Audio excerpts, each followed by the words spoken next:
is Uganda's leading foreign exchange earner, generating more than $422.4 million, that is 1.6 trillion Ugandan shillings every year. 18% of export earnings derived from coffee. Coffee represents less than 20% of the average family plot, but provides over 50% of cash income in an average year. Uganda accounts for 7% of global Robusta exports. Coming up on Seeds of Gold. Coffee farming has long been the backbone for Uganda's households and the country's economy as a whole. Areas best known for coffee farming in Uganda include Central, Eastern, Western and Southeastern Uganda. Kanungu district is one of the districts from Western Uganda best known for this activity. Farmers from this area are forming coffee cooperatives that can help them boost their household's income as well as promote Kanungu coffee as a local quality coffee produced on the market. We started way back in 2014. That was after I graduated from school and jobs were nowhere. So what I did, I started mobilizing farmers in Uganda, Nyanga sub-county where I grew up from. And before we knew it, we had finished the whole sub-county. We have 4 groups there. And these were 200 coffee farmers. So we had to move to other sub-counties within the district. And we later discovered that we needed to find markets, despite the fact that we were looking at the extension, planting, harvesting and post-harvest handling. But farmers needed market and better prices for their coffee. And what we did, we started the process of registering the Kanungu Coffee Farmers Cooperative Society Limited. The offices are here and they have a machine, and this is their factory, which came into place in 2017. And we have 1,200 coffee farmers in 40 groups now. Adonia Bataringaya is one of such farmers. From a banking background, Adonia was inspired by the prominent coffee farmers in his area to join the industry. With a coffee farm of about 5 acres, Adonia mainly grows Robusta coffee, which is the best variety grown in the western region of Uganda. 2008, that's when we started this farm, the one that you look here. And this one, which is still young, it is 2 years old. And you can see it has started coffee beans and it is ready to be picked. The variety that I chose, it was a good variety called Robusta, which is friendly to this area and which is in a low land. There are mainly 2 varieties of coffee grown in Uganda. Arabica coffee, mainly grown in the highlands of the slopes of Mountain Elgon. Robusta coffee, grown in lowlands of altitude, 1,200 meters above sea level. When considering to establish a commercial coffee garden, the following must be observed. Spacing. The spacing between Robusta plants is 10 feet by 10 feet and between Arabica is 8 feet by 8 feet. Hose size of 2 feet long by 2 feet wide and 2 feet deep.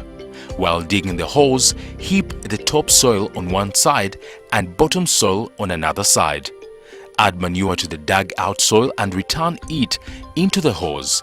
Mark the center of the hose and leave them for 2 to 3 months before planting. Obtain coffee plantlets from certified coffee nurseries. During the planting season, plant very early in the morning or late in the evening. Remove the polythene pot cover before planting the seedling or cutting. Provide temporary shade to the newly planted coffee plantlets and water in case of water stress. The coffee garden should always be mulched and weed-free. At maturity, harvest only the red, ripe cherry and dry it immediately on tarpaulins, raised platforms or cemented floor to preserve its good quality.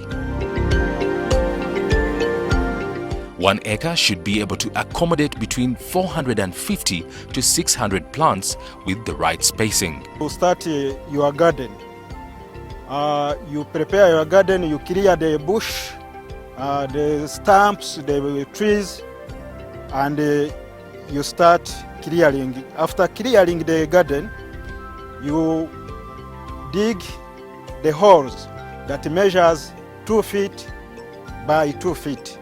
That is across and deep. You leave it for 2 weeks. That is when it is in a rainy season. That hole will get a lot of water inside, and it will be ready to receive some soil.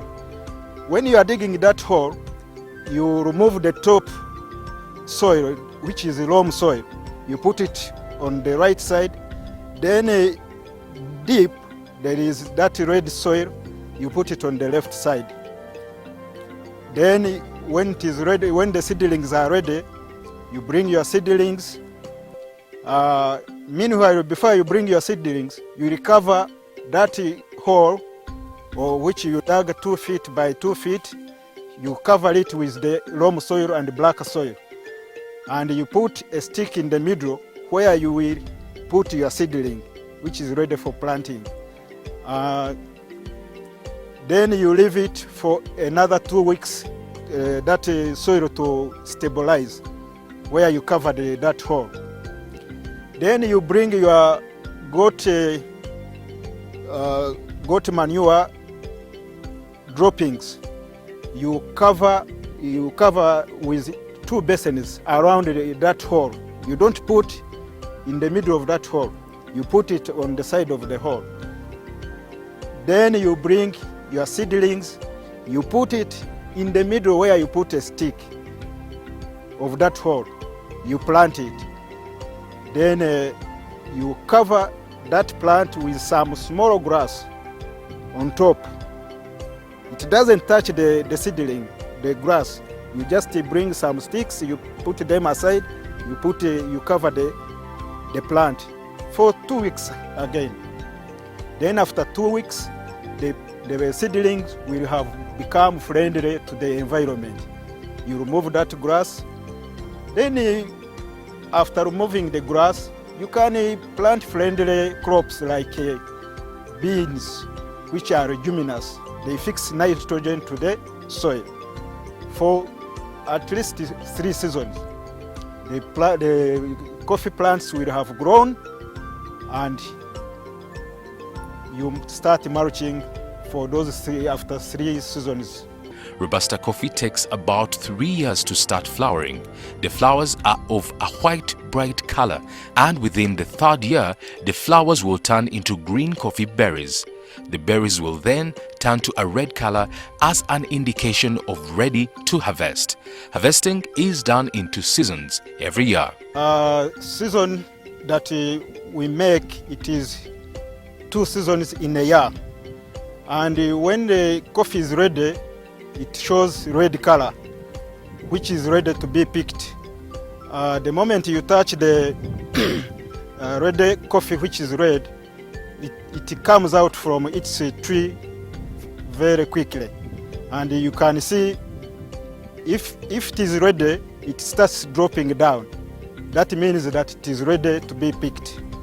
And it is easy to be picked from. Like this season we are picking, that is March, from Feb to March and May.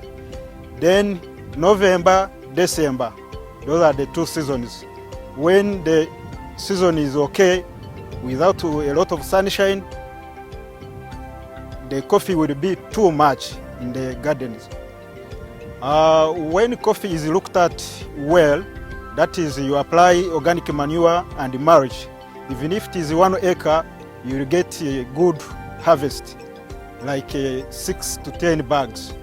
At least a bag which weighs 85 to 100 kilograms. When you take it to the processing plant, you get 45 kilograms.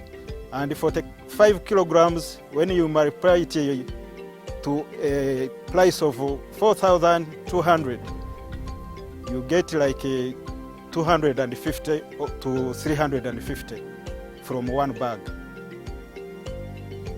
So when you multiply it by 6 bags, which is processed, you get more than 1 million plus.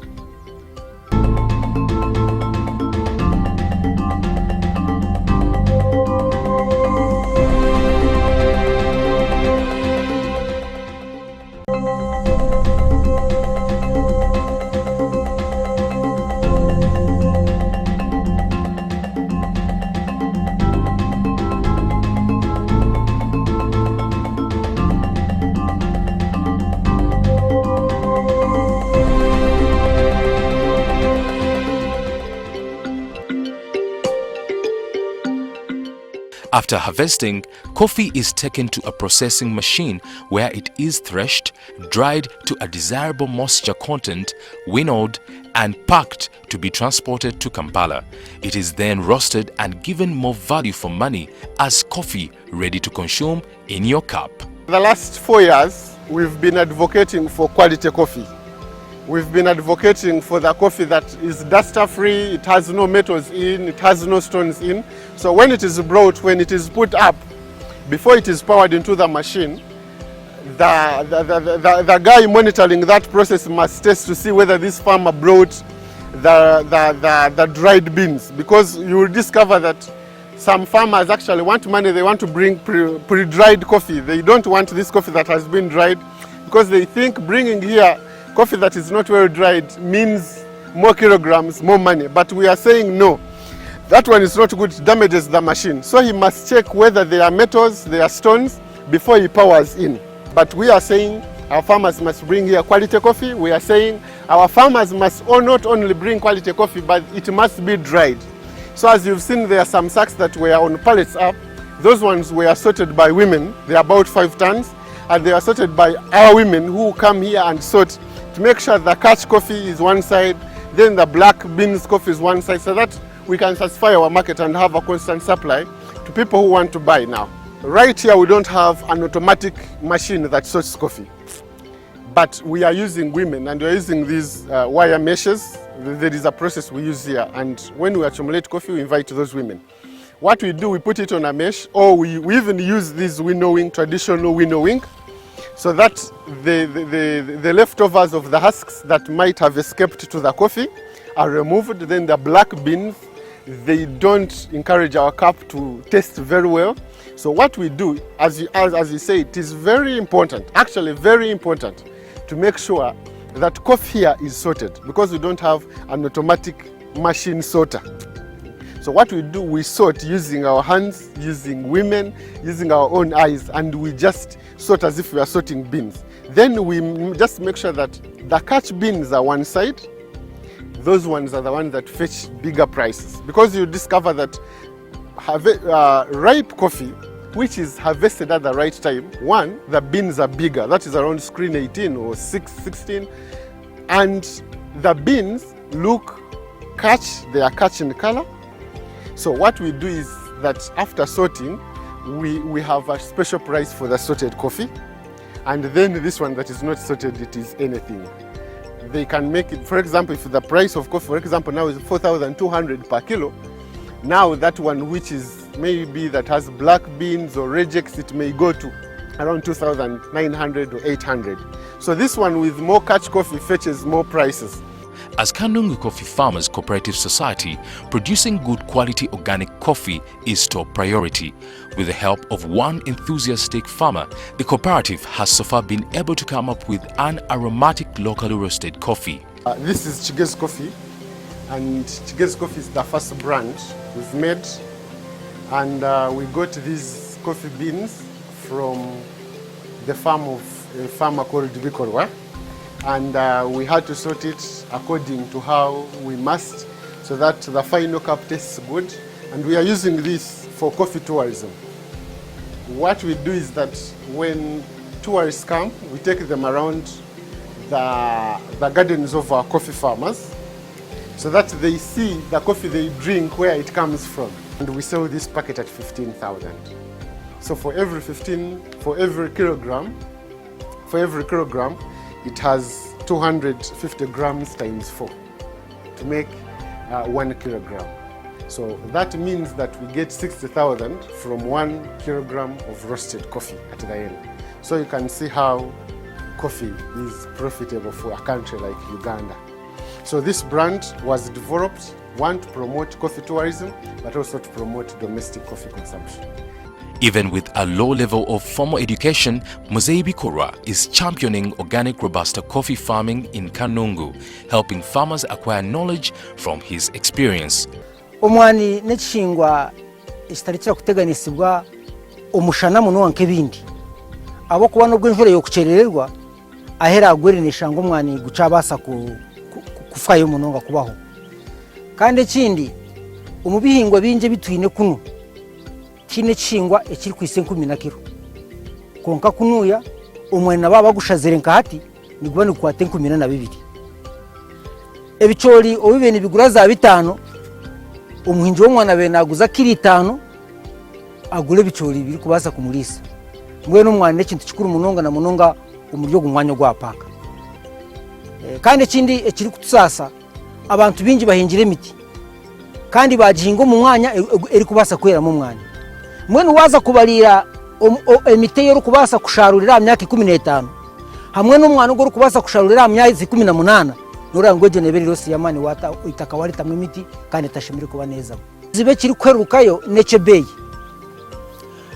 ko kwingo mwani wagwarira wagukorera cona eco shume kuba no gukorera notamu amani mingi munonga waba no gwanika notegwa kugira ngo gugire akahoho gubonere gubo mwani murungi omuseza hero notegwa gwanika tundubara ninga embuga ogisimenting mugene jole bayona ko kuza kugira ngo waza kuguza oguze 10 abe yo mwana mubi hato urashanga ngo ibyo nibitumara mani tukayenzire ngo omwani bagutagure diyago wagwariraje okagurebereraje okaguhereza birise biri kumara otagutemu mibazi mibi ngusisikale okagwanika kurungi bakwebe yahigo konkano leberero omwani kurungi kano chamara hamwe no ogukozira kuyabona babahebe iri kushana so ekyo nekizibu cyamani munonga obukoko obu bwa wiriti ni omubazi gwabwe ni gusera mwene ko ecupa yabenegure 8 wabo tazini tukabasa kugigura government kabe nefayo okwereza abantu akasete bafuirire myani abahingisa bareba ngo myani y'abantu bahwera abantu kugireberera bwanyuma abahingi bacamara kusharura babihura obwire bwo mushana hari hebiti eco rukureba caza koma ninshumika eci ahatapu hati omuka hati nshukaho ahasanshukaho eco kiti enjure rindegwa shanga cicahurire omwani wamara kugushoroma noshoro omwani guhire rero wamara uguta atundubara ninga cement agwo kwenda kwerinda kugira ngo gutabasa kumura kubi rero gwaba guri mwinji gwamara koma mamizi gwamara koma mamizi ugumana gutoma budeyi gwayo maje hato gutomunju umubudeyi kandi nabwe cyabasika enjobe cement ingire eyo rukugutama kugira ngo gwabugana nitaka ngubasa kuzama kahumuro katabonire rero gwamara kuomaje ugutwaroze kuguza. Coffee is actually the top earning export crop for our country. Many farmers are into coffee lately, and especially with government programs that are encouraging farmers to go into coffee all over again. There are two main types of coffee that are grown in Uganda, that is Arabica and Robusta. Of course, the difference usually is in the yield, but also the stature of the crop. Coffee also requires deep, well-drained, fertile soils, but it grows well once there's a bit of shading. The shading enables the crop to deal with the temperature, but also get sufficient sunlight to be able to grow sufficiently. So during preparation, we recommend that one, of course, clears the land sufficiently to remove perennial stubborn weeds, also the broad-leaved weeds. The same products are used to clear land, whether you're going to grow coffee or you're going to grow whichever crop. We use Weedmaster and 2,4-D to clear land. And then during preparation, how you dig the holes and the spacing of the coffee also matters. We recommend that you mix manure or fertilizer with the soil that went out first, and that is the topsoil, which you put back in the hole and mark the center of the hole. The marking of the center of the hole is supposed to enable you during planting to know exactly where the plant is supposed to go. So the management of the coffee is in a way that after planting the coffee seedling, once the seedling grows to a height of about 1.5 feet, approximately in about 6 or so months, we start what we call training. Training is bending the coffee seedling in the direction of east to west, or from where the sun comes to where it actually goes in the day, such that it is able to bring branches. So as it brings the branches, you allow 2 branches that grow from down to grow with the major branch, such that you influence the yields. Of course, fertilizer, soil fertility management is a very key issue in coffee agronomy. We recommend that you test your soils to know the status of the soil nutrients. This will enable you to understand which fertilizer to apply. Among other coffee management practices include pruning. Pruning is the removal of excess branches that are growing. A farmer is supposed to ensure that you remove every excess branch that grows in excess of the 3 branches that have been allowed to grow after training of the plant. So apart from the black coffee tree borer, there are other insect pests that attack coffee that a farmer must actually watch out for. Many of those come later in the season as the plant grows. For example, we have the stem borers, which when they attack the coffee plant, of course later on you realize that the plant starts to wither. The application of insecticides such as ant killer are meant to ensure that such insect pests are dealt with before they can become a problem to the plant. Currently in Uganda, prices stand at 4,000 to 4,500 shillings for a clean Robusta coffee and between 3,000 to 4,500 for Arabica coffee per kilogram. With such an acre of coffee, a farmer can be able to earn over 2 million shillings per season, and from 1 kilogram of roasted Robusta coffee is sold between 10,000 to 16,000 shillings on the local market.